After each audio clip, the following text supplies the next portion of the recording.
Michio was worthless scum who lived a pointless, plotless life until he got Isekai'd into another world. There he became an adventurer to defeat dangerous labyrinths and form the most powerful harem. So he goes to the black market and buys freaky girls who will do anything to serve him.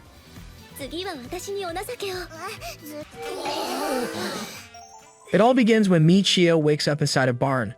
When he sees the game system, he thinks the VR is just insanely realistic, even recreating the way he was dressed. He then spots some sandals and puts them on, which earns him the level 1 thief status by accident. Next, he finds his bonus sword buried under some hay and is happy to see that the sword has impressive stats. Now that he's equipped, Michio runs out to see what awaits him in the game. Outside, Michio hears some commotion and sees the farmers banding together to defend against incoming bandits. He wonders if the villagers will be okay, especially since the bandits leader has a higher level and a special thief's bandana. The battle begins and the villagers are completely outmatched. However, since the leader is distracted, Michio figures it's the best time for a sneak attack, so he runs up and gives him the Ned Stark treatment. Another bandit rushes to attack him, but Michio easily disarms his weapon and defeats him.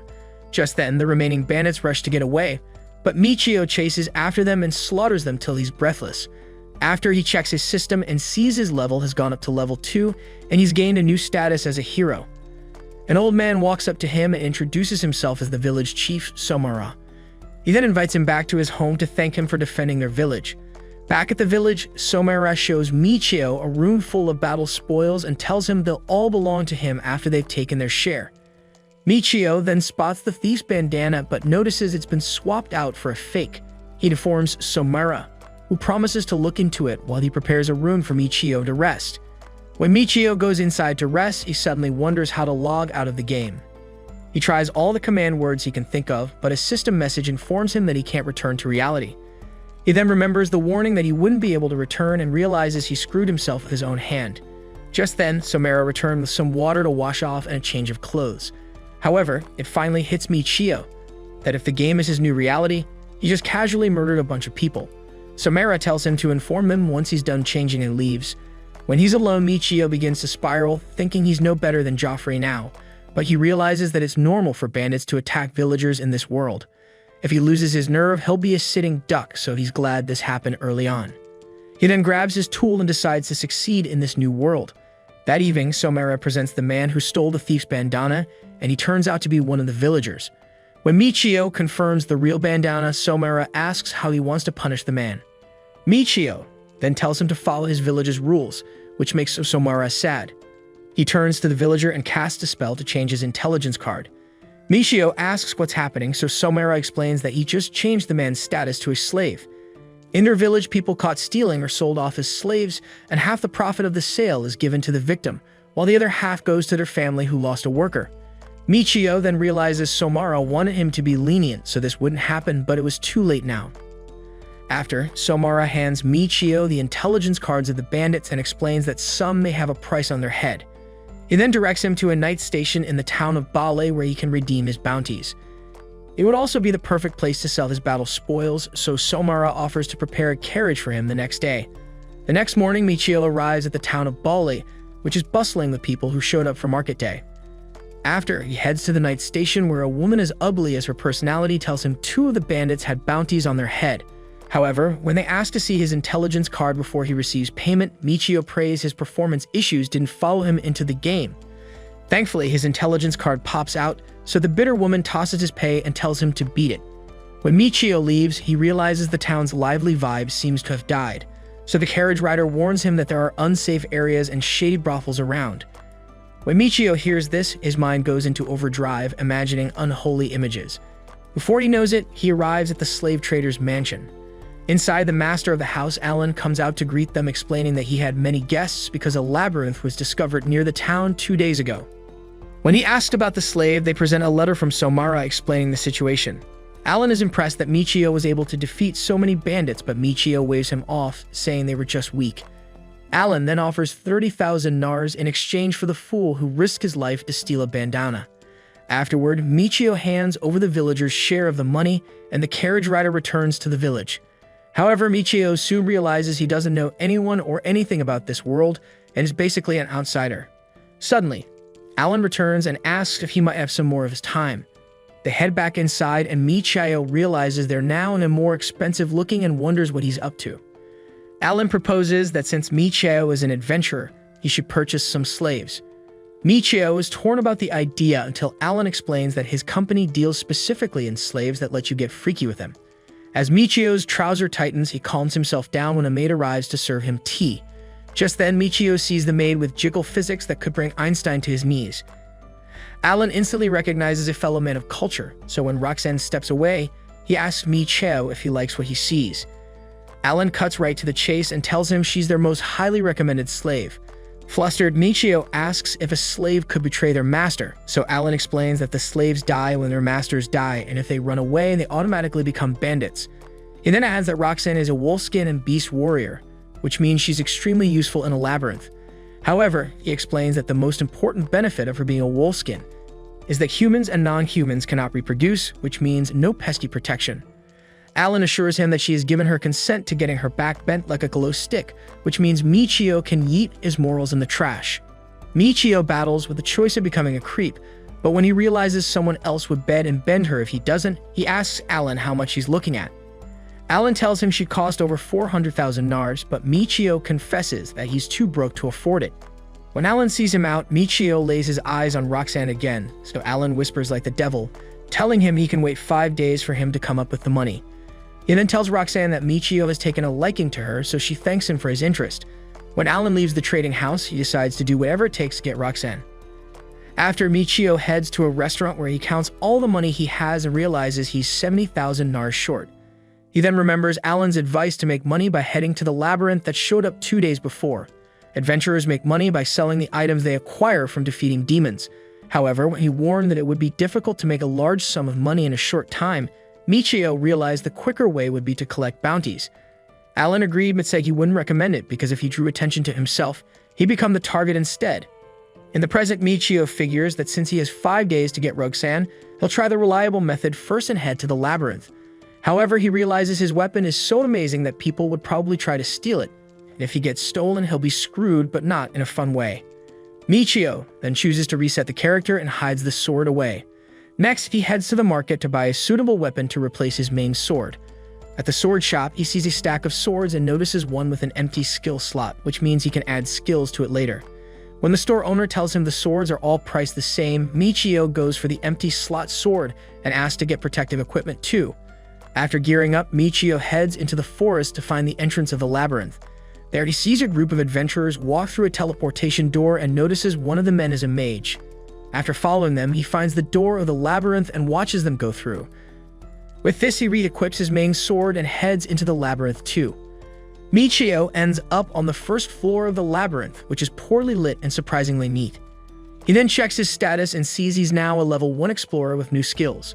Michio realizes that if he gained the thief status by stealing sandals, he must have become an explorer by entering the labyrinth. He then notices the hero status and selects it as his second job, then explorer as his third.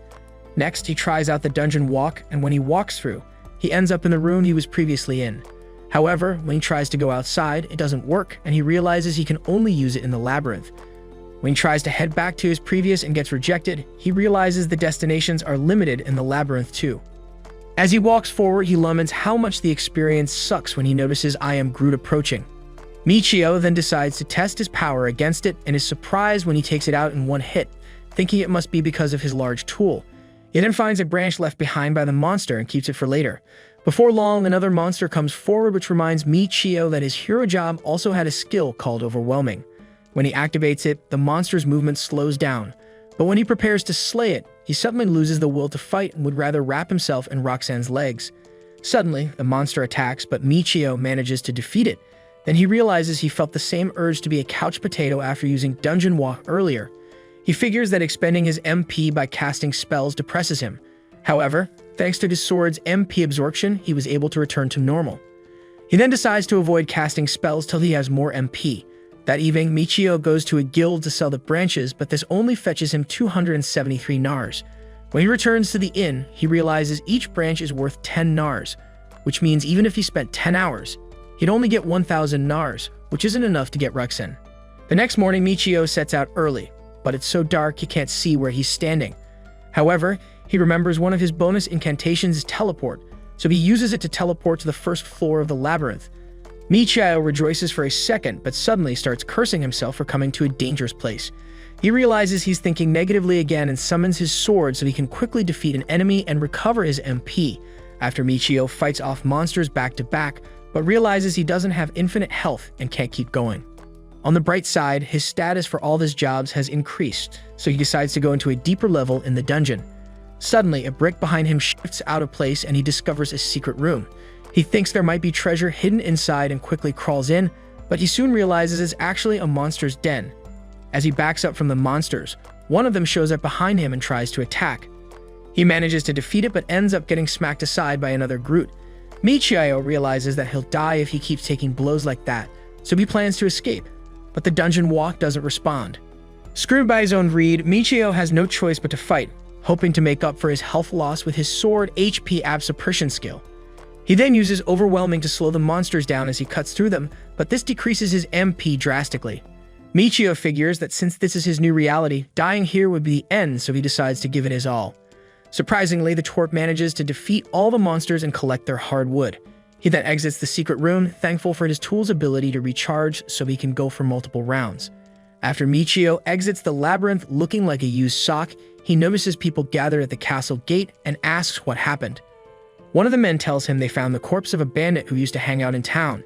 However, due to the knight's influence or rival organizations, the bandits changed their headquarters and began attacking nearby villages. Michio instantly remembers the bandits he had defeated and wonders if these may be survivors seeking revenge on him, but he figures they must be seeking revenge on whoever chased them out of town in the first place. Michio then asks how they know it was a bandit, so the men point out that his left hand has been cut off so they could take his intelligence card. At this, Michio realizes they must have been after the bounty and walks off. He realizes the labyrinth is probably a lost cause and decides to choose a faster path to Roxanne's pants by hunting bandits. Later, Michio sits to plan how to hunt down the bandits. Unlike the last time, he won't be attacking distracted opponents, so he wonders if he's strong enough to do it. He opens his job settings, which now have Warrior of Swordsman and Merchant jobs. When he checks out the Warrior skill, he sees it has stronger effects than Villager, but given his new mission, he decides to use Explorer, Hero, and Thief. The next morning, Michio walks around town trying to identify any bandits, but everyone at the market checks out. Suddenly, Michio overhears some men who say the bandits who are dying are the ones who were chased out of the slums. Michio then remembers when the carriage rider told him about the shady places in the area, so he heads to a dark alley to activate his teleportation. Moments later, he arrives at the slums, which happen to smell like sewage. The place is full of malnourished outcasts and hopeless souls with empty bank accounts just like yours, but he doesn't see any bandits. When the stench of the slums almost regurgitates his breakfast, Michio activates teleportation and runs for his life. Back at the inn, Michio washes up and realizes he no longer feels depressed from multiple uses of the teleport. He figures it's because of the levels he gained from the monster battle, which means he should be able to face any bandit. That night, Michio hoods up and hands his key to the innkeeper, who then offers him a lantern. Outside, Michio was glad he borrowed a light source, even if it only illuminates the area around his feet. He then uses identity to check the people standing around, but they all turn out to be villagers who are probably cheating on their spouses. Michio was about to give up when he spots the pink glow of degeneracy and realizes it's the street with brothels. As Michio walks through the street, he avoids the literal district hoes that pop up like the ones on your computer when you visit a sketchy site. Just then, he notices a hair-resistant buff dude rizzing up one of the workers and discovers he's a bandit. The man leaves and Michio follows him toward the slums. When they arrive, he finds a group of other bandits and figures it must be their headquarters. He teleports closer to the men and overhears one of them mention Ugo. Michio then remembers that the bandit he beheaded was named Ugo, which means the man is either one of the bandits that was chased out of town or an associate of Ugo.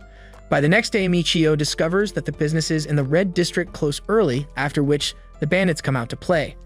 They seem to have their own groups and territories, and they avoid interacting with each other completely. As Michio stared at the bandit from the night before, he figured that must be his territory, so if he hunted his group, the other groups wouldn't make a fuss. When Michio returns to the inn, the keeper commends him on working hard and offers him some food on the house. As they talk, the keeper says that the rumors of a power struggle between the bandits that live in the slums is all a lie. He explains that after a succession battle, the losing faction was chased out of town, but the ones who were found dead were the faction who won the succession dispute and stayed in town. so whoever is targeting them is simply making it look like it was the work of the banished bandits. That night, Michio lays in bed, fantasizing about visiting Roxanne's milk factory, while his left hand visits his South Pole. The next night, Michio prepares to set out with the thief's bandana and his sword. He returns to the slums, and this time he approaches the lookout and shows him the thief's bandana. Then he offers him 1 gold coin in exchange for information about Ogo. The man reveals that Ogo was already dead, but when Michio presses for more information, the man tells him to wait outside. When he heads in, Michio spots where his allies must be hiding and takes note. When the man returns, he tells Michio that his boss is asleep and suggests he wait till he wakes up, so he invites him inside to talk. When they arrive at a room, the man spots Michio's weak blade and confidently lets him in. Inside, he asks to confirm if the bandana is a real thief's bandana, so Michio tries to get it out when the bandit suddenly attacks. After failing, the bandit reveals that Ugo was originally meant to take over the succession, but was chased out by the other factions. The man then tells Michio not to bother running as he plans to take the bandana for himself and sell it. However, Michio reveals that it was his plan all along and drops the bandana on the candle. When the room goes dark, Michio thrusts his sword into the bandit and ends him. He then takes off his hand to access his intelligence card. Next, Michio sneaks into the room with the allies and sees they're all thieves. There, he covers the head of a bandit and slices his neck quickly so he doesn't wake up, then cuts his hand off. However, when he beheads the next victim, he makes a noise that alerts a female bandit, so he takes her out from the side. The last remaining bandit grabs a weapon and starts swinging, so Michio teleports outside the room to wait for him to run for help. When the door opens, he stabs the fatso and cuts off his hand off, but when he hears a commotion outside, he figures the others must have noticed. He decides to retreat with the 3 hands and teleports to the labyrinth. In the labyrinth, Michio thinks of what a low life he is but assumes it must be the loss of MP talking. When he exits the labyrinth, he starts retrieving the intelligence cards but is haunted by the images of the bandits he offed. However, Michio convinces himself that the rules are different in this world and that he doesn't have any choice. Later in his room, Michio worries that if he keeps claiming bounties back to back, he might attract the attention of the knights. But if he goes to another town to claim it, it might raise red flags that he left town to claim the bounty. Frustrated, Michio decides to think about Roxanne instead and falls asleep. The next day, Michio waits at the knight's station till he sees the knight that was there when he claimed his first bounty. He tells the knight he was attacked by bandits but managed to defeat them, so the man checks his intelligence card and clears him for the reward. The knight heads in to examine the cards, and when he returns, he tells him only 2 had bounties on their heads and hands him the cash. Michio leaves to count the coins and is excited that he finally has enough to buy Roxanne.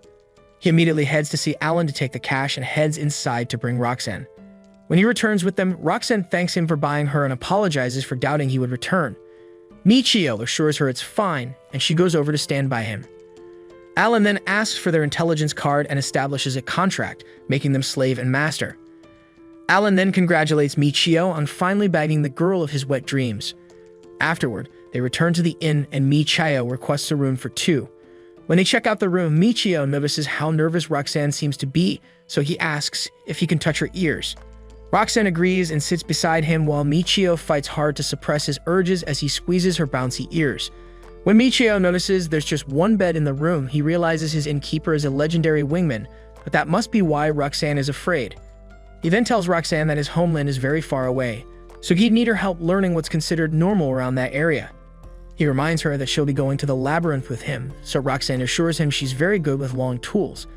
After, Roxanne starts to unpack when Michio notices she isn't wearing any shoes. When she tells him she's been barefoot the whole time, Michio realizes he's been staring at only 1 part of her body. He then hands her a pair of sandals, and when she puts them on, it shrinks to her size. She explains that the equipment is made to fit the wearer and promises to treasure her gift. Later, they head to the market to buy some protective gear. Roxanne asks for a wooden shield, so they head to a shop and Michio helps her choose shields with empty skill slots. They then pick out some more gear and exit the store. Next, Michio decides to buy a new cloak since the last one got stained with blood. He tells Roxanne to choose one to her liking, so she pulls out 2 options and asks Michio which he prefers. Michio figures this must be a test and carefully chooses one, but Roxanne was just struggling between color and quality. Michio asks if there's anything else she needs, reminding her it's a special day, so Roxanne gets shy and tells him she'll need some new underwear. When she mentions she only has the one she's wearing, Michio advises her to get 2 more. After getting all the equipment they need, Michio suggests they head back to the inn. When they return, Michio tells Roxanne to have a seat, but she heads straight for the floor.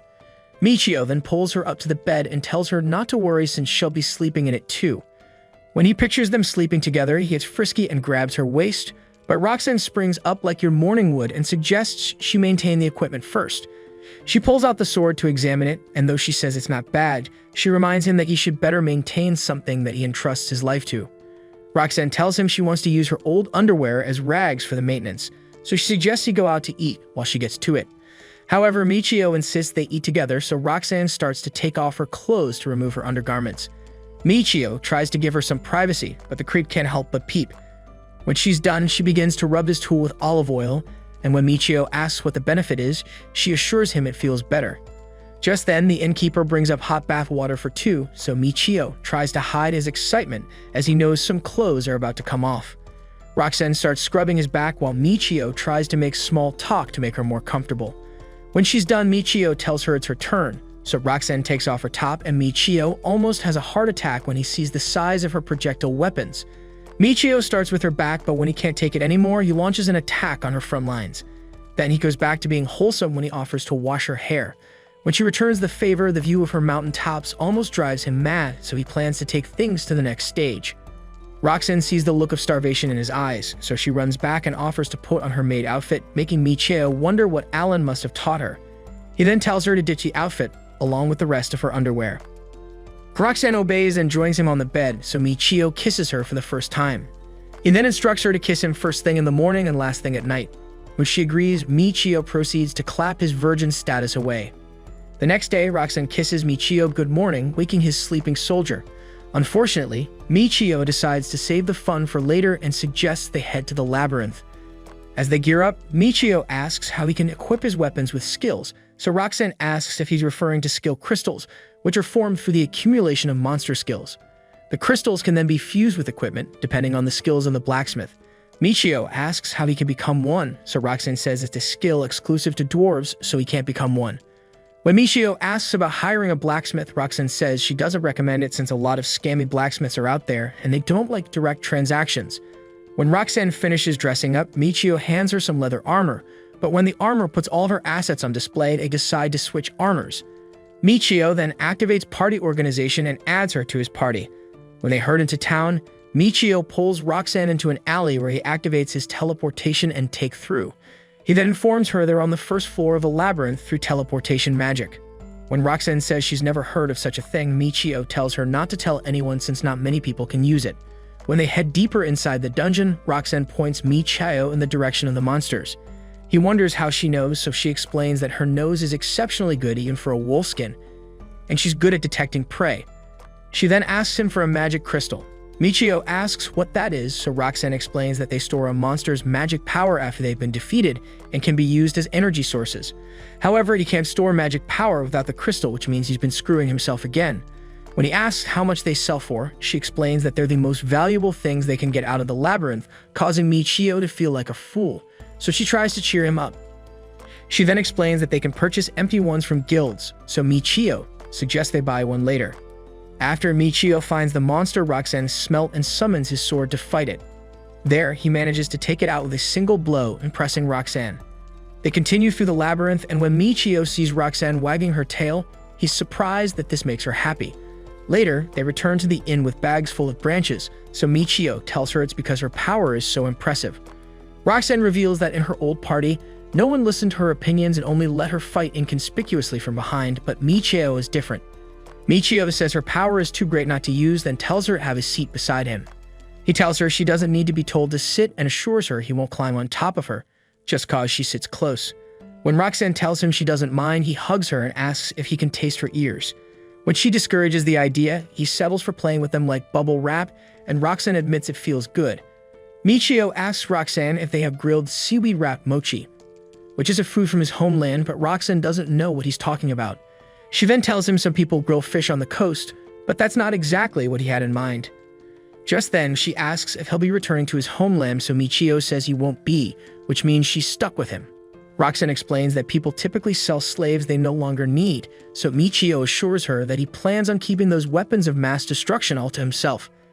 However, he warns that he's likely to recruit more party members, which Roxanne says is only natural, but the fool just wanted her to consent to group freak-offs. Later, they head to the guild and Michio buys 2 magic crystals. When he hands them to Roxanne, she explains that they change color based on the magic power stored in them. Red after defeating 10 monsters, purple after defeating 100, and white after defeating 1 million. However, most stop at green, which is 10,000, while some sell at blue, which is 100,000. At this, they head back to the labyrinth, and when Michio defeats the monsters with ease, Roxanne suggests they head to a higher floor. Michio is surprised the labyrinth doesn't go down, so Roxanne explains that it goes up because it's growing like a living being and feasting on the bodies the monsters leave behind.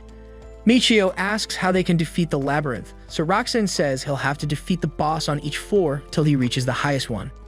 Michio figures he'll need a way to attack multiple monsters at once, so he asks Roxanne if she knows any such spells, but she doesn't. After, they continue through the labyrinth and Michio decides to practice his bonus incantation spells to acquire the mage job. However, each time he tries to cast them, nothing happens, so he figures he doesn't have enough MP to cast them.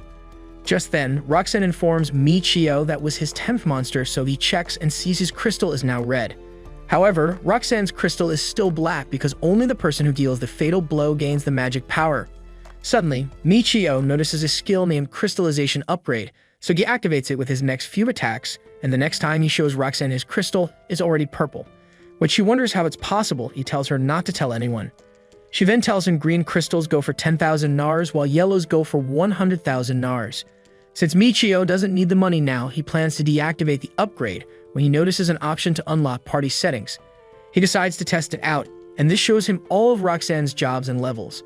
Since Beast Warrior is pretty great already, he leaves her as is, then asks if she has any healing skills or spells. Roxanne says monk and priest jobs can use those, but to become one, it must defeat monsters with their bare hands. Michio then tells her to fight bare-handed from now on, so when the next monster shows up, Michio barely manages to stop its attack while Roxanne punches it, but Michio ends up defeating it with his sword. However, when Michio checks his settings, he sees nothing's changed, so it must not be enough to fight bare-handed. He then changes his sword so they can weaken the monster and deliver the fatal blow bare-handed. However, when he tries the lower-level sword, it's almost as weak as your pull-out game. Roxanne goes in and attacks, and Michio is shocked at how well she can dodge its attacks. He then runs up and delivers the finishing blow. When he checks his stats, there's still no change. He looks at Roxanne's settings and sees the monk job, so he commends her on her impressive work. In the next fight, Michio adjusts his strength stat and tries using his sword again, but it one-shots it. However, after adjusting it more times, he's finally able to weaken it without ending it. He then unequips his weapons to increase his strength and takes out the monster with a single blow. Now that he's achieved monk status, Michio is able to heal his wounds. He tells Roxanne he sent her job to monk too, but when Roxanne doesn't understand how, Michio simply tells her to keep it a secret too. Later, they return to the inn and Roxanne apologizes for not being very useful, but Michio tells her she was. He then begins to undress her for bath time, but Roxanne feels weird about it because she's a slave, which means she should be scrubbing him instead. However, Michio assures her he's not complaining. Roxanne returns the favor and undresses him, and they return to their nighttime workout routine. The next day at the labyrinth, they reach a waiting room, and Roxanne explains that the boss is beyond the doors. Only one party can enter the boss's room at a time, so if there's more than one party, they need to wait their turn in the room. Roxanne is eager to fight, but when Michio remembers they'll be facing a boss, he wonders if they're strong enough. However, Roxanne assures him that he is, and the door opens to let them in. Roxanne leads the way and says if they're lucky enough, they might get equipment left behind by a previous group who got whooped. Just then, the boss appears and Roxanne charges in to attack, but the boss barely flinches from her attacks. She then gives Michio an opening to strike, but unlike the other monsters on the floor, it doesn't go down with one strike. Michio then spams his rush skill in combination with Roxanne's attack, and they manage to defeat it. Afterward, Roxanne finds a leaf, and when she picks it up, Michio notices a new beast attack skill and an additional job called Herbalist. Roxanne explains that herbalists use herbs to make medicine, so Michio figures it would be useful. But when he asks about her beast attack skill, she explains that she can't use it because she can't use the right incantation.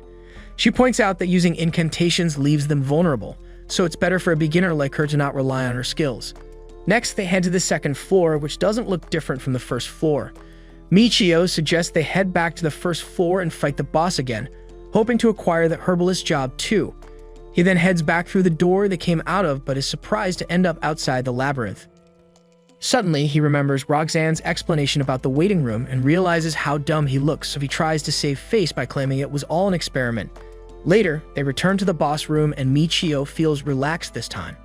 However, when the boss starts activating a magic circle, he rushes forward to stop it but almost gets smacked in the face. Roxanne comes to his aid and holds the monster back while Michio sneaks up behind it and slays it.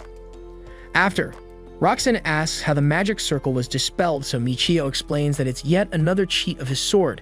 Next, Michio grabs the leaf and gains the herbalist job, so he turns the leaf into pills. When he sees their antidote pills, he realizes he never thought the monsters could poison him. Later, they head to the guild, where they buy some more pills to fight against poisons. After paying in full, Michio says there's still time and suggests they head back into the labyrinth. They end up on the second floor and find a level 2 needle monster along with a disgusting caterpillar. Michio goes for the walking tree but one-shots it yet again while Roxanne deals with the caterpillar.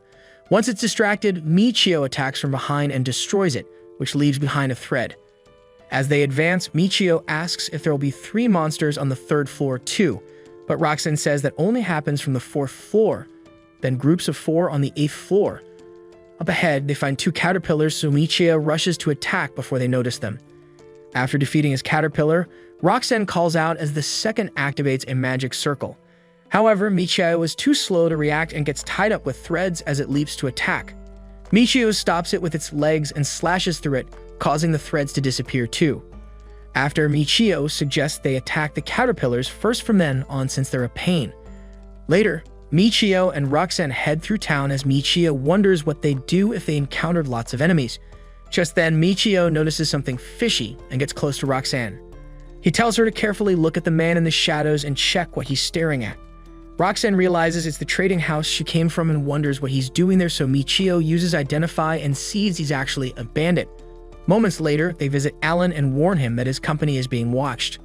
However, even though Alan thanks him for the warning, he doesn't seem to take it seriously. Because of this, Roxanne tells him the person watching was a bandit, so Alan asks how they know that. Michio says he learned some shady things while he was raising money for Roxanne, so Alan reveals that the issue is actually related to Michio. Apparently, the slave Michio sold him was bought the day before, but the owners said they needed time to prepare before taking him. While Alan was talking to one of the customers, the other was saying something to the slave. He then points out that ordinary people have no interest in a thief's bandana, which means the slave probably had connections to the bandits before. Alan explains that he no longer owns the slave, so he's free to leave his room and let the bandits in. Michio asks how he can be so calm, so Alan figures it's unlikely that a bunch of bandits would attack a trading house in the middle of town, but he also has combat slaves and doesn't intend to be beaten by a bunch of bandits.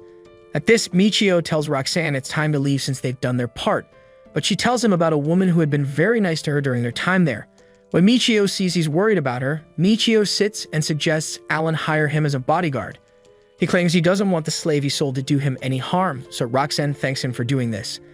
Alan agrees and offers him 1,000 nars along with the equipment and intelligence cards of any bandits he defeats. Michio agrees, so Alan leads him through a back door where the lookout can't spot him, and Michio agrees he use it at night too. When they leave, Roxanne apologizes for being selfish and tells Alan that the man was a bandit, so Michio tells her to be careful next time. Later, Michio prepares to leave but is surprised when he sees Roxanne gear up too. When she commands to go too, so Michio tells her to keep a safe distance. After, they return to Alan's company and enter through the back door.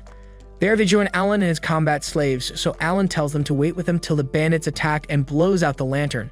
While they wait in the dark, Roxanne notifies Michio that the door is open. Hearing this, the combat slaves get ready and Alan says he has gathered those who can't fight and those who look after the slaves on the second floor. When he requests that Michio protect them, Michio says that was his plan all along. So Alan pulls out his sword and goes to war. Shortly after, Michio and Roxanne wander in the dark and Roxanne senses someone approaching. So Michio identifies the runner as a level 3 bandit. Just then, he figures the bandit probably lacks the balls for a fight and flees the first chance he gets. Just then, the bandit slips into a room, making Michio wonder if he knows he just screwed himself. So Michio tells Roxanne to stay put and sneaks towards the room. Just then, he thinks of how he tried casting his bonus incantations randomly, but none worked due to his lack of MP, so he realizes there are still some he's yet to try out. On checking his unexplored options, Michio opts for the equivalent exchange incantation and figures it's likely used for trading HP, After this, he decides the spell is too dangerous to test on monsters whose HP he doesn't know. He then opens the room door, gets a read on the bandit's stats, and discovers he's a level 3 bandit, just like himself. However, since Michio had other jobs, he realized he must have more HP compared to the bandit. Suddenly, Michio activates the equivalent exchange spell, and it takes effect in the dark. Michio then collapses to the ground and realizes he just lost a ton of MP. While he questions what he'd just done, Roxanne rushes in and asks if he's alright. While he struggles to get on his feet, they sense someone approaching, and it turns out to be Alan, who then asks if he's alright. Alan then points out that one of the bandits escaped and headed in their direction. Just then, Alan spots the mess in the room and moves closer to check it out. Alarmed, Michio fears that Alan will find it weird, but fortunately, Alan asks if it's a self-destruct orb. Curious, Roxanne asked about it, and Alan explains that it's an item that makes a splatter out of people and he didn't expect the bandits to have any. Relieved to know Alan didn't figure it out, Michio tries to get up and pops a pill to recover some of his MP. Afterward, Alan thanks Michio for his help and hands him his reward as promised, so Michio and Roxanne then take their leave. On their way home, Michio decides to get back to the labyrinth as soon as possible. Just then, he opens up a portal and they walk into the labyrinth. Suddenly, Michio collapses and realizes the warp would consume more of his already diminished MP. While he berates himself for not realizing this sooner, Roxanne rushes to help, feeling concerned. However, a few moments later, Michio slashes through some monsters and recovers completely. After this, he checks out his stats and realizes he made the right choice, casting the equivalent exchange spell. Because of this, he's now a level 1 mage who can cast novice-level spells for fire, water, air, and earth. After giving it some thought, Michio asks Roxanne about the kinds of spells mages cast. In response, Roxanne explains that mages cast spells that damage all targets, create walls, and fire orbs. Amused by this, Michio thinks of all the possible ways to make it work. Eventually, when he thinks of a fireball, a magic circle appears before him. Having figured out how it works, Michio fires off a fireball from his hands. Knowing he's an explorer, Roxanne asks how he's able to pull that off, but Michio tells her to keep it a secret. Shortly after this, another monster shows up and Michio tries to take it down with the fireball spell. However, the monster keeps moving despite the flames. Seeing this, Michio figures his hit power will increase as he gains levels.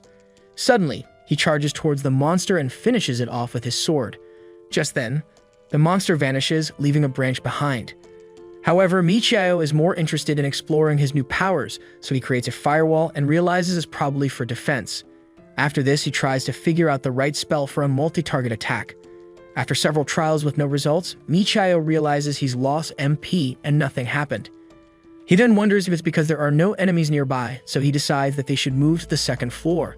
When they arrive, they spot 2 monsters coming towards them, and Michio figures it's an opportunity to test his spell. So he summons a firestorm, which destroys the monsters in one hit.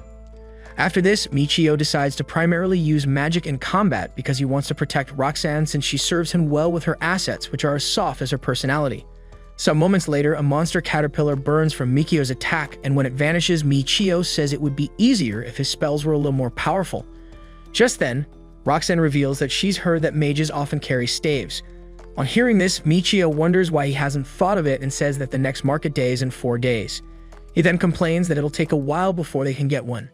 However, Roxanne says that he'd need to go to Kuritar to visit a permanent shop.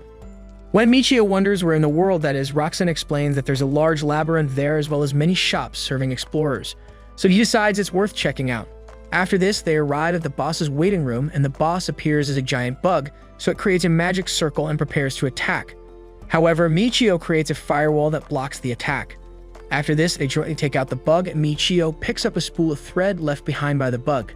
Next, they head to the 3rd floor where Roxanne sniffs that air and says there's probably a single kobold up ahead. Unsure of what that is, Michio figures it's a good way to find out what they're like since there's only one. Just then, Smeagol walks out from the dark, holding a knife. Amused by this, Michio activates his magic circle and launches a fireball at the creature. Within seconds, the kobold vanishes, surprising Michio, who had expected more from a level 3 monster. So Michio spots the salt left behind by the monster and picks it up. He then asks how much it's worth, but is disappointed to find out it's as expensive as your ex promises. So he drops the salt and goes on a rampage slaying more kobolds. Michio then checks his bag and announces that it's full already, so he suggests that they leave for the day. Roxanne then asks about his level, and he says he's a level 20 explorer. Hearing this, Roxanne freaks out, but he tells her to keep it coded as usual. Later at the guild, they get paid for the day's work and hear someone advertising a one-way trip to the Imperial City. When Michio marvels at this, Roxanne explains that the lady uses her field walk to shorten trips that take several days in exchange for money. Amused by this, Michio says he would have gone to Kuritar, but he's got no business in Imperial City.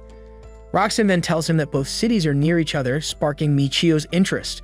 So Michio suggests that they go, but Roxanne says she'll wait for his return since the cost is per person. So Michio heads towards the lady, thinking if he heads there alone, they'll be able to travel there anytime for free using the warp. After this, he asks the lady how much the trip costs, and she requests a silver coin. The lady then opens up the portal and they arrive on the other side, where Michio marvels at the size of the Adventurers Guild. However, he asks the lady to take him to Kuritar, and she obliges. When they arrive on the other side, Michio thanks the lady and warps through a wall back to Bala. Shortly after, Roxanne welcomes him back, but he collapses into her arms since he expended more MP than he expected and tells her that they can now go to Kuritar anytime. Sometime later in the town of Kuritar, Roxanne and Michio explore. While Michio gets carried away with the stalls, Roxanne shows him the way to the labyrinth. On arrival, they find a lot of explorers waiting while others pay to enter the labyrinth. Just then, Roxanne whispers in his ear that they could enter by teleporting without paying the fee. Impressed by this, Michio commends Roxanne for being smart.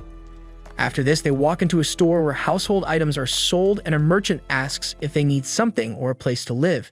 In response, Michio asks if they sell weapons, but the merchant explains that they only sell hardware and describes the weapon shop. On their way out, Michio asks Roxanne if the shop is also a real estate agency, and she responds by saying she doesn't know what the market is like in Kuritar. When he gives him the breakdown of rents for various house sizes, Michio realizes he's been blowing his money at the inn. So he asks if just anyone can rent a house, and Roxanne explains that it's possible if the town is large enough. She then whispers that he could probably live anywhere since he has access to spells. Meanwhile, Michio prefers to keep his magical abilities away from the public, so he decides to live like every other explorer. Later, at the weapons shop, Michio activates his Identify ability and checks out the rods and wands on sale. To avoid blowing up his account, Michio opts for an affordable one while Roxanne commends him for being a good judge of quality. As they explore the shop, Michio is surprised to find staves made of steel, iron, and wood, so he decides to buy the wooden one so he can quickly return to his back-scrubbing routine. Afterward, on the outskirts of the town, Michio and Roxanne locate a quiet residential neighborhood outside the town's center and decide it's the perfect one for a screamer like Roxanne. So they went back to the hardware shop where Michio asked the merchant if just anyone could live in the town. In response, the merchant explains that they could, but their intelligence card has to be checked. She then asks if Michio was an explorer and what kind of home he's looking for. Since Michio has no clues about this, he asks about the available ones. The merchant then asks if they'll both be living there, and he says they will for now, but that might change in the future. Hearing this, the merchant smiles and commends him on being an explorer indeed. Surprised by her remark, Michio wonders if she realizes Roxanne is a slave, while the merchant checks out Roxanne's floating melons and commends his taste in girls too. After asking Michio about his preferences and realizing he has none, the merchant says she's got some apartments near the labyrinth. To avoid disturbing the neighbors, Michio says he doesn't mind living far away. After this, the merchant presumes that since he's not an adventurer, he'd prefer a home made with shielding cement. When he wonders what that is, Roxanne explains that field walk can't be used on walls made from shielding cement, so Michio figures that'd prevent him from teleporting at will. However, the merchant reassures him that he can install a sturdy partition. After this, Michio requests to see the place, and they are taken to the outskirts of the town. There, the merchant explains that they could use the yard as they please, but Michio points out that it's pretty neglected. When they complain about this, the merchant says it's bound to happen without anyone to take care of it. She then suggests that they grow other herbs in the yard. Just then, Roxanne requests for some seeds, and the merchant obliges. After this, the merchant advertises some hoes to them, making Michio wonder if she's on a mission to empty his wallets. On entering the house, the merchant explains that they could make a variety of adjustments since the previous owners did a couple of them. After showing them, Michio is amazed to find out that the previous owners built a washroom separate from the toilet, so he checks it out and wonders what it's for. While Roxanne and the merchant discuss the kitchen, Michio announces that he'd like to check the second floor. So he explores the rooms and finds the one with the right view and size for his midnight workout sessions. He then tries to teleport to the adjacent room and discovers it works. So when he returns to the ground floor, the merchant asks him for reviews and he says it's all good. When they step out of the house, the merchant offers the house for 45,000 nars and Michio decides to rent the house. Afterward, Michio passes the intelligence card check and signs the contract. On their way out, Roxanne says she's glad they got a discount, so Michio thanks her.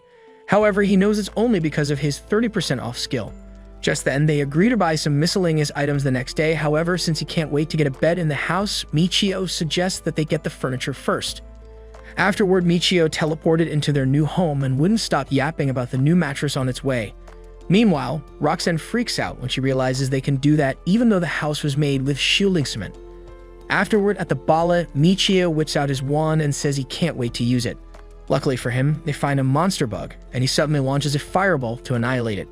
However, the bug refuses to die, so Michio fires more with his wand and the bug disappears, leaving behind a spool of thread. Later that day at the inn, Michio requests for some hot water and a lantern. While he waits, he recalls how well the room has served him and his desires. Just then, Roxanne sits beside him and he realizes how comfortable she's gotten around him. Without wasting time, he gets to work playing Roxanne like a fiddle while she makes happy sounds as she ascends to lover's paradise for the first time. The next day, when they prepare to leave, Roxanne reminds Michio how he cashed out his investments on her in that room and says she looks forward to doing more of that. Hearing this, Michio struggles to keep his wiener settled and fondles her hair instead. At their new home, Michio fills the containers with enough water for Roxanne to scrub. He then decides to check out the Curator Labyrinth, and there he finds some knights advertising maps of the labyrinth. Amused by their business acumen, he moves closer to get a copy. Afterward, he pays the entry fee and goes in to find out it's crowded. He then finds a secluded zone to warp his way back to his apartment. On getting home, he announces that they can now access the Curator Labyrinth without paying. In response, Roxanne curtsies and welcomes him, so he plays with her hair and pulls her close. Just then, Roxanne says she's dirty, but Michio doesn't mind, so he decides to seize the moment. Unfortunately, they get interrupted by a knock on the door. Their furniture was delivered, but Michio wouldn't let the man in to prevent anyone from teleporting into their crib. After setting up the most important furniture, Michio decides to go for a test drive and pulls Roxanne closer. He then helps her get out of her clothes and pulls a 50 Shades of Grey all night long on the new bed. The next morning, Michio wakes to Roxanne's kiss as usual, but while he wishes that will last forever, he realizes screwing all day won't pay the bills, so he says they have to go to the labyrinth. After waiting their turn at the first floor boss waiting room, they went in. Suddenly, a ripped Smeagol appears to them with a butcher's knife, intimidating Michio with its abs. However, Roxanne attacks it first. In retaliation, the kobold swings its knife in slow-mo, surprising Michio, who had expected more. So Michio walks up to it and offs it in one hit. Shortly after, they arrive on the second floor, and Roxanne points out that it would probably be safe to use magic since half the second floor seems to be kobolds as well. Unimpressed, Michio suggests they call it a day and do something more interesting. So they teleport their way back into the apartment. Roxanne then tells Michio to go get some rest, but since he needs her to put him to rest, he asks what she's up to and she says she'll get the seeds. Now interested, Michio says he'll go with her and suggests they use some gardening after they eat. Afterward, they head to town and the merchant welcomes them. She then leaves to get the seeds while Michio checks out the hose on sale and asks if they'll be needing one. However, Roxanne says he doesn't need a hose since he already has one. Shortly after, the merchant arrives with the seeds, and while she explains what they are to Roxanne, Michio decides to save Roxanne's hands for better things by getting a hoe. Afterward, they return to the yard and Michio suggests that they till the entire area. When Roxanne offers to help, he asks her to sharpen some scraps he'd like to build a fence with. So they get to work, and before long their new garden is up and running. While Michio sits, admiring their work, Roxanne shows up with a change of clothes and offers to do the laundry. So while Michio changes, Roxanne chips in that they could use a tub for the laundry. Inspired by this, Michio heads to the Curator Cooper and requests a laundry tub. When handed one, he spots a bigger one and asks if that's the biggest for sale. In response, the man says he makes bigger ones on special order and a functional bathtub as well. Michio then says he'd like something broader than his arm span. While the man asks him about how deep he wants it, Michio gets lost in Fantasy Island, imagining what stunts he could pull with Roxanne in the bathtub. Determined to fulfill his fantasies, Michio asks how much it costs and is told it costs around 2,000 nars. Later, Michio and his favorite sidekick go to work for the money to fund his wet dreams and find a kobold flower left behind by the third floor boss. While he wonders what it is, Roxanne explains that it's a milled grain that tastes better than the flour sold in town. Just when they decide to move to the 4th floor, Roxanne's stomach beeps of hunger and Michio suggests that they have dinner instead. Afterward, Michio whips up dinner and tastes it while Roxanne asks him what it is. In response, Michio says it's white cream stew and asks if she's ever had it. Roxanne then says that she's never heard of it, so Michio serves it and Roxanne gets a taste. Suddenly, she freaks out, saying it's thick and tasty while Michio's brain runs in a loop, seeing her with his cream in her mouth. Just then, he tells her there's more where it came from. So Roxanne thanked him for his cream and promised to put in more effort the next day. Hearing this, Michio figures his bathtub will soon be delivered and he'll get to put in more than just effort. Later, at the labyrinth, Michio and Roxanne face off with a monster lamb, and then it occurs to Michio that he only thinks he's fearless because Roxanne fights without complaining and seems happy doing it. Just then, Roxanne tells Michio that the lamb isn't as scary as it looks, so Michio charges towards it. However, the lamb casts a spell that fixates Michio to a spot, surprising him. He then wonders if Roxanne was attacked too, but she escapes being crushed by the beast. Just then, Michio decides his safety is secondary to his fun dolls and charges toward the beast, which is now interested in Roxanne. So Michio heals Roxanne while slashing the lamb repeatedly with his rush. Seeing this, Roxanne joins in the slash fest and Michio eventually lands the final hit. After ensuring Roxanne is okay, Michio asks about what happened and Roxanne explains that he was put to sleep for a while. Just then, he realizes the Beep Chic skill either puts people to sleep or knocks them out when it sounds the alarm. After blaming himself for slacking on that one, Michio apologizes to Roxanne and asks her to tell him if she's still damaged since he can't afford to lose her. Just then, Michio suggests they call it a day since his order will be arriving soon while Roxanne wonders what he means. At the house, Roxanne asks Michio what they're expecting and a cart suddenly rolls into the yard. Just then, they both freak out, seeing the size of the bathtub on the cart. After dropping the tub, the man takes his leave and Michio suggests they move in inside. After, Roxanne asks what it's for and Michio says it's a bathtub used for bathing. He then asks her to get the jugs. After this, he fills the jugs with a water wall and heats it with a fireball. After filling the tub with warm water, he realizes he's far from being finished, so he continues the process till nightfall. After filling up the tub, Michio tells Roxanne that he's not getting in alone since he filled the tub and heated the water for two. Surprised by this, Roxanne says she'd be delighted to join him.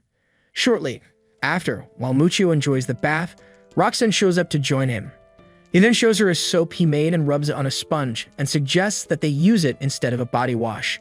When he instructs Roxanne to take off her towel, she protests, asking him to go first, but Michio claims he made the soap just so he could wash her. Thinking it's an experiment, Roxanne strips and Michio gets to work, fulfilling his long-awaited fantasy.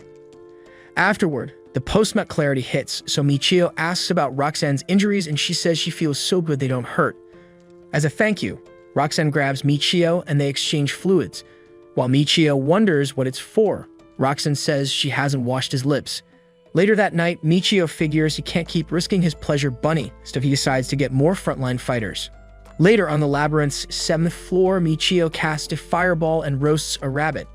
While Roxanne compliments him, Michio walks to pick up the rabbit pelt left behind and Roxanne points out that they gather a few of those. After he thanks her, they head to the Imperial City where Roxanne explains that since the guild will only pay peanuts for the pelts, clothing stores will buy them for a high price.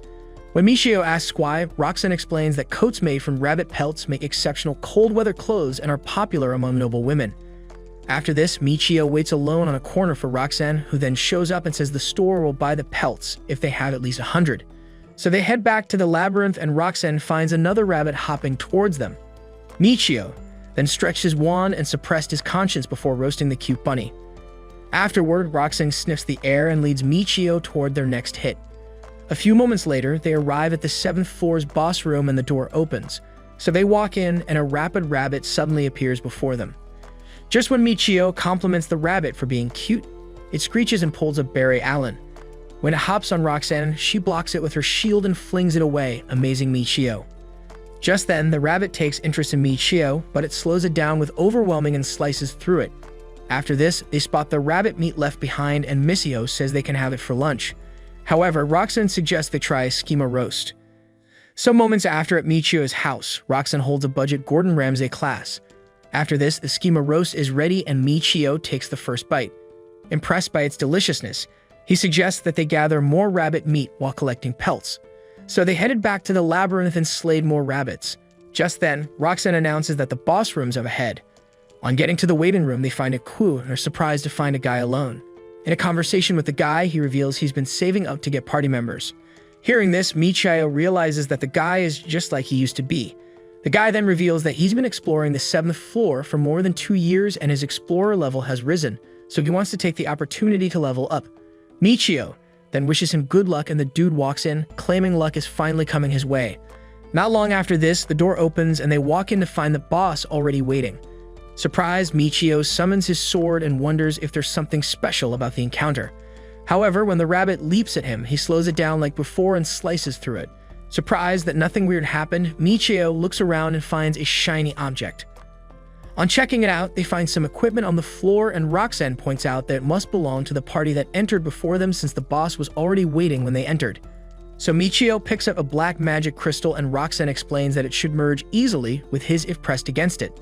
Just then, Michio recalls the conversation with the one-man army and merges the magic crystals while wondering why the good die young. Later at Michio's house, he channels his grief into his magnum and takes Roxanne to Pound Town. After mercilessly exploring her labyrinth, Michio mourns the death of the explorer they met earlier that day and wonders if he's next. After considering if his life is worth risking, Michio sits up, wondering why he can't get over it. Just then, Roxanne asks if he can't sleep. In response, Michio says he'll fall asleep eventually. However, Roxanne gives him something to look at and spreads her arms while offering him her comfort hills. The next day, they head to the labyrinth and encounter a spy spider and an escaped goat. However, he thinks of the dead explorer and decides to quit being a weakling while slaying the monsters that stood before them. Afterward, Michio slays a rabbit and picks up the pelt it leaves behind. On checking the item box, he realizes they collected 300 pelts, so they decide to head to the Imperial City. When they arrive at the store, Michio tells the attendant that he'd like to sell 300 rabbit pelts. After they offload the pelts on the counter, the attendant says it'll take some time, given how many the pelts are. Unsurprised, Michio says they'll pass the time in the shop and the attendant shows them the display room. So they explore the store and check out the silk camisoles on sale. While checking them out, Michio wonders how it'd look on Roxanne and a female attendant explains that it's a popular sleepwear among noble women. Hearing this, Michio asks Roxanne what she thinks, but she can't find her words. Just then, Michio asks how much it is and decides to take 2. At this point, Roxanne finds her voice and asks if he's sure. In response, Michio says it's his way of thanking her for the previous day, so she thanks him and they decide on which colors to pick. Just then, the male attendant shows up and thanks them for waiting. After this, he pays them for the pelts and adds a bonus for the numbers. Afterward, at the house, Roxanne thanks Michio for the sleepwear and says she'll wear one of them while he takes her to Cloud 9. In preparation for this, Michio suggests that they take a bath first. However, while filling the tub, Michio realizes how much it sucks. He then calls Roxanne to go with him to the labyrinth since he has run out of MP. A few moments later, they arrive on the 7th floor and encounter 3 monsters. Suddenly, Roxanne charges towards them and takes out 2. However, the paunch escapes her attack and charges toward Michio, who is occupied with thoughts of the camisole that awaits him. Weakened by his loss of MP, Michio manages to take out the paunch and collapses to the floor. Roxanne then rushes to help him, however, he says it's just a scratch while berating himself for being overconfident. After this, while they both relax in the bath, Michio figures his finger is still swollen, so Roxanne asks if he's alright and checks it out. Just that Michio says it'll heal faster if she sucks on it. After this, Roxanne shows him her impressive tongue game and sucking skills. When Roxanne asks how she did, Michio says the pain is gone. Seeing how good it felt, Michio decides to go further, so he says he was hit somewhere else and presents his pecker for a gawk treatment. Afterward, Roxanne shows up in the room with her new nightie, which fries Mickey's brain circuit as soon as he spots her self-suspending melons. After admiring the work of art that stood before him, Michio asks her to spin and is stunned to see she's wearing nothing underneath. Without further ado, Michio pulls her and serenades the forest animals with her sweet sounds. The next day, Michio casts a firestorm spell to annihilate 3 rabbits, but it fails, so he resorts to using his sword. After struggling to take out the 3 bunnies, Michio realizes it'll be tough for his party to handle anything more than they've encountered on the 8th floor. While he considers expanding his party, Roxanne shows him a skill crystal left behind. Later at Michio's house, he examines the skill crystal and figures he could probably use to create an item with a skill when combined with an empty skill slot. However, he wonders how he'd get a dwarf to make what he wants. Just then, Roxanne walks in with lunch and Michio apologizes for now helping out. In response, Roxanne says she's the cook and clean kind of girl. Michio then suggests they eat before it gets cold. Afterward, Michio shows Roxanne the skill crystal, and she freaks out, seeing it has changed from green to yellow. Michio then says it's probably because he merged 2 magic crystals. After this, he confirmed the price of yellow magic crystals and figured they'd have all they needed after selling it. So Michio decides that they visit the ballet afterward. He then reveals his plan to visit Alan and write a will. While Roxanne wonders if he's right in the head, Michio says he's realized he has to be prepared to die if he's entering labyrinths. Since slaves join their master in death, Michio says he wants Roxanne to be freed if he dies. Roxanne then gets on her knees and pleads with him to reconsider, since she'll protect him. She then adds that as a warrior, she can't bear living in disgrace if her master dies. Michio then insists that he could drop dead from an illness, but Roxanne says she'll find a way to cure him. Impressed by this, Michio changes his mind and asks why she's bent on keeping him alive. In response, Roxanne says he's a great guy who never gets tired of stretching her walls. After admiring her undying loyalty, Michio announces that they're still going to the ballet. He then adds that due to their last ordeal in the labyrinth, he's decided to expand their party.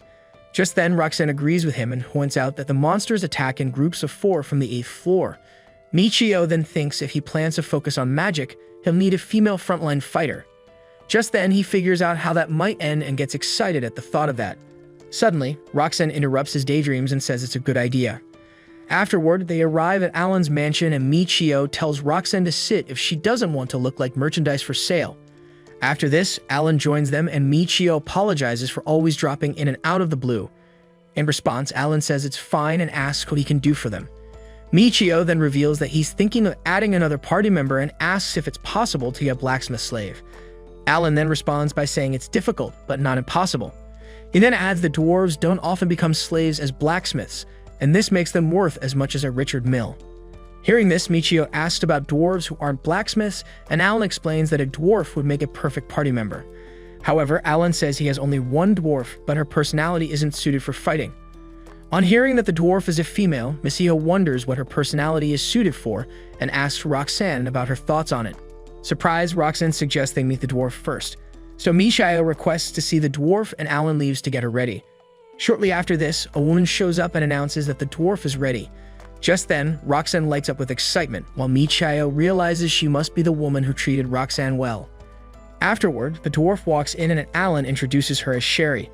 Immediately, Michio assesses her and figures she is as old as Roxanne. While he checks her out, he wonders if she'd be able to handle the pressures of the labyrinth and his bedroom too. Just then, Sherry bows and says she's a level 10 explorer. Unsurprised, Michio says she shouldn't have any problems entering the labyrinth then. However, Sherry reveals that she failed to become a blacksmith. Curious about this, Michio requests to interview her and Alan obliges. Shortly after, Michio asks how she failed and Sherry explains that only level 10 explorers get to choose to become blacksmiths, but she couldn't. Michio then asks how blacksmiths are determined and Sherry responds saying it's by their aptitudes in exploring labyrinths. So Michio figures she won't be very useful in the labyrinths then. However, he recalls how he was able to acquire the hero, thief, and mage jobs and wonders if only the blacksmith job is innate. So he asks Sherry if it's possible to become a blacksmith in the future after failing. When Sherry gives an indefinite response, Michio figures there are other conditions to becoming a blacksmith and thinks she'll acquire the blacksmith job if she fulfills them. After this, Michio realizes it'd be a waste to turn her away and then decides she's the perfect fit for a second party member. Just then, Sherry puts in some good words for herself and pleads with Michio to consider her. After this, Alan takes her back in, leaving Michio and Roxanne to discuss why she's so assertive. Roxanne then explains that it's probably because it's a good deal. Michio then asks Roxanne if she thinks Sherry is promising. In response, Roxanne says she doesn't know much about dwarves and adds that Sherry can manage her lack of aptitude with hard work. Just when Michio feels relieved to know that Roxanne approves of his decision, she points out that Sherry won't be able to do much for long. Confused, Michio asks what she means and Roxanne explains that she has to be of a certain age. After this, she suggests that they confirm, since dwarf ears get thinner with age and Sherry has rather thin ears. When Alan returns to the room, the woman gestures to Roxanne and she leaves to talk to her, leaving Alan and Michio in the room. So Alan asks Michio what he thinks and Michio says that will depend on her price. Knowing Michio as a man of culture, Alan explains that what Sherry lacks in skill, she'll make up for in the bedroom. Just then, Michio understands why he made Roxanne leave. So they haggle over the price for a while and Michio successfully cut down the price. Afterward, he requests an outfit just like Roxanne's and obliges. After thanking Michio, Roxanne returns while Alan exits with the payment. So Michio announces that he has decided to purchase Sherry. Hearing this, Roxanne pauses for a bit and suddenly smiles, saying she's glad to hear that. However, Michio wonders if she really is or if it's his guilt eating away at him. A few moments later, Alan presents Sherry to Michio and she bows in appreciation. However, while Michio stares at her hair, wondering if she's hairy in other places too, Roxanne introduces herself as the #1 slave, surprising Michio. Sherry then says she thought Roxanne was Michio's wife. However, Roxanne debunks this, disappointing Michio. After this, they seal a contract and Alan tells Michio to return in 10 days' time for the outfit. Michio then adds Sherry to their party and checks her status. Then, since she doesn't know the condition for unlocking her blacksmith abilities, he'd just have her try a bunch of different things. Michio then announces that they're headed to his house in Kuritar, surprising Sherry, who then asks if there are any adventurers in the party. When Roxanne says there's none, Sherry wonders how that's possible. Michio then figures she must have seen his explorer status on his intelligence card and thought they use field walk. Shortly afterward, Michio teleports them into the house while Sherry freaks out. Sherry then asks if he could use multiple jobs, but Michio explains that he just teleported them. Michio then asks what she knows about using multiple jobs and Sherry explains that myths talk about gods who could do that. In response, Michio tells her to think of him as one of them. When he asks her about her weapon of preference, Sherry says she'd prefer a maul. Roxanne then says they'll both fight in the front lines while Michio casts spells from the back. Sherry then freaks out, surprised to hear that Michio could also use spells. Later, while they walk the streets of Kuritar, Michio asks Sherry if dwarves often use mauls and she explains that they might not be tall, but they're strong enough to handle heavy weapons. So they head to the weapons shop and Michio gets lost on which to pick. However, Sherry picks the cheapest one and Michio discovers it has an empty skill slot. Just then, Sherry handles it, assuring Michio that it's good enough, so he decides to buy it. Moments later at the house, Michio presents some leather shoes to Roxanne and asks her to give the old ones to Sherry since she'll be needing them for the labyrinth. Michio then asks if she'll be okay with a leather jacket since they can't get suits of armor for her. In response, Sherry grabs her lemons and points out that there have to be suits of armor of her size. Just then, Roxanne jiggles her bubbles and tells Sherry that they don't matter when fighting in labyrinths. Afterward, while they cook, Michio announces that they're going to the labyrinth and asks if Sherry wants to tag along. So she hurriedly gets into her outfit while Michio examines her maul and asks if she knows about empty slots. Sherry then explains that someone proposed a theory about the empty slots in equipment and states that skill crystals can't be combined unless the items are empty. When Michio asks if it was proven as fact, Sherry explains that no one can see them if skill slots do exist. Hearing this, Michio smiles knowing he's one of a kind. After they geek over the topic for a little longer, Michio says he's surprised that she knows about it and Sherry says she once asked an expert about it. After this, Michio asks if she knows anything about the adventurer's job and Sherry explains that it's a legendary job that no one has ever seen and likely doesn't exist. Afterward, at the labyrinth, Roxanne sniffs the air while Michio prepares to show off for the new party member. Suddenly, Roxanne spots a monster sheep up ahead and they dash towards them. Determined to show off his skills, Michio takes off the beasts in one hit, leaving Sherry gobsmacked as intended. However, to Michio's disappointment, Sherry faces Roxanne and asks how she pulled that off. After this, Michio figures he has recovered his MP and suggests that they head back home. When he teleports them home, Sherry asks if Michio is able to teleport anywhere outside the labyrinth and also asks about his level. In response, Michio says he's level 33, surprising Roxanne, who had thought it was 20. Michio then explains that he leveled up, surprising Sherry, who then asks if it's because of his sword. Just then, Michio pats her head and says she's already figured it out, so he tells her to keep it a secret.